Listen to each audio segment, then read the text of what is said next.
Hey everyone, Mike with my 1977 Corvette, and I am on my way momentarily to change the L48 200 base horsepower 77 engine that it came with. It's tired, and I'm going to install the 425 horsepower 355 Pro Street engine that I got from Hot Rod Company. It's over in Washington State. I'm here in lovely Florida, but let's get to it. I am on my way right now to Paulie's for Paulie's Power Hour. All right, I made it here to Maverick Motorsports, and we're about to start Paulie's Power Hour and get this L48 out of the Corvette. And underneath that is the 355 425 horsepower Pro Street motor. Ready to begin. So Mike back again, and I'm here with Paulie of Paulie's Power Hour.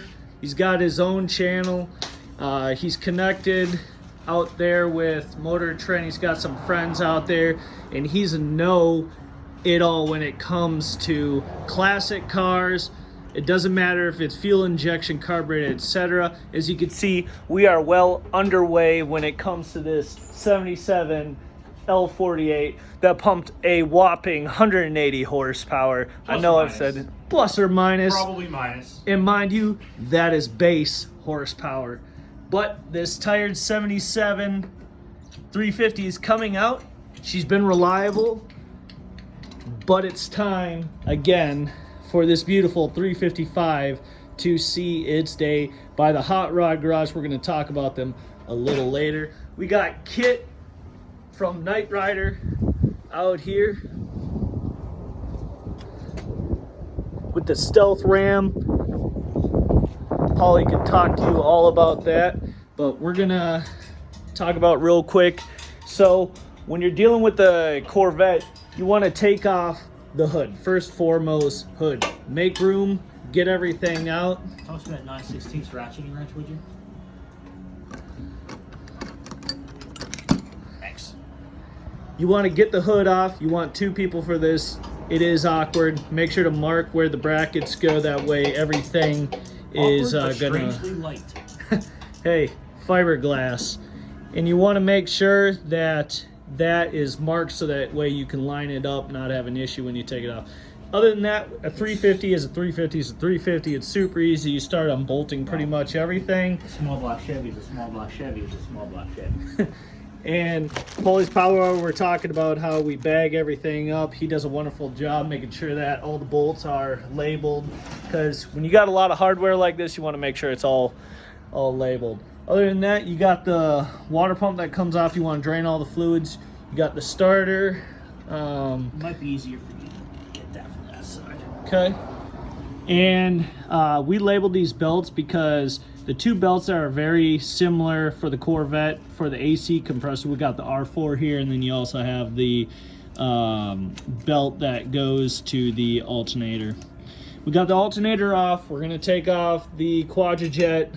We took the valve cover off just to have a little bit of working room. We got the distributor out. Starter's going to come out.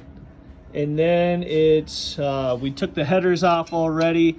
Other than that, everything comes off pretty easy, unless the motor's got a lot of rust, a lot of corrosion rather. It's gonna be a little tough. I got something for that. They don't pay me, but this stuff here, hose it down a week before you do your work. For exhaust, this, and then you hit it with the heat wrench. Good old trusty. So as we take off the reusable parts, we're putting them right back on. We got the water neck sensor as well, and we got the C3 Corvette tack filter right there. Some things we're gonna have to get for an adapter, like right now we have for the temperature sender, we have a 3/8, but what it actually needs is a 1/2 inch OEM. New heads means new threads. Possibly a new size, which is why we're gonna have to get an adapter. So we're gonna run up to the hardware store, we're gonna get that.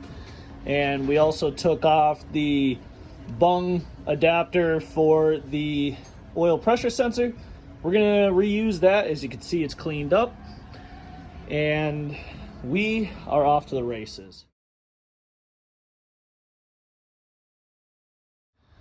All right, so Paulie and I have now gotten it to the point where we are ready to pluck this cherry from the tree here and get the new girl in. We pulled off the tire. We got things appropriately jacked and standed. We got the cherry picker out, i.e. engine lift. All other parts are on standby. Appropriately taking care of bodily fluids here. Something like that. And we will do a quick clip when the engine's up. All right, this is the type of place you want to be at when you are ready to pull the engine from your Corvette. You want the correct style picker that is able to extend over with no modifications. As you can see, there is more than enough room to get directly over the center of the engine, and that is simply with just removing the tire. What type of model of engine hoist is this? Well, this is a power built that I got from a guy who bought it to do an engine swap in his apartment parking lot, and I bought it for $100 in like 2002 or 2003, and I've just been kind of taking it around with me everywhere ever since. And it's always done me good. It's plucked probably easily over 30-40 engines by now in the almost 20 years I've had it.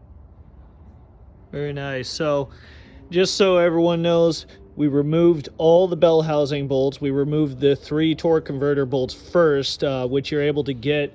Where's that special tool you have? The flywheel mover. So just so everyone knows, there's this special tool that makes life easy. This is a flywheel tool. It allows, while you're under there, to move the flywheel without having to crank the motor over from the front. And hold it. And hold it, so that way when you're breaking the torque of the torque converter bolts, that you're not moving the flywheel. Bring that thing under the car with us when we put the torque converter bolts back in, and we can show them how it works.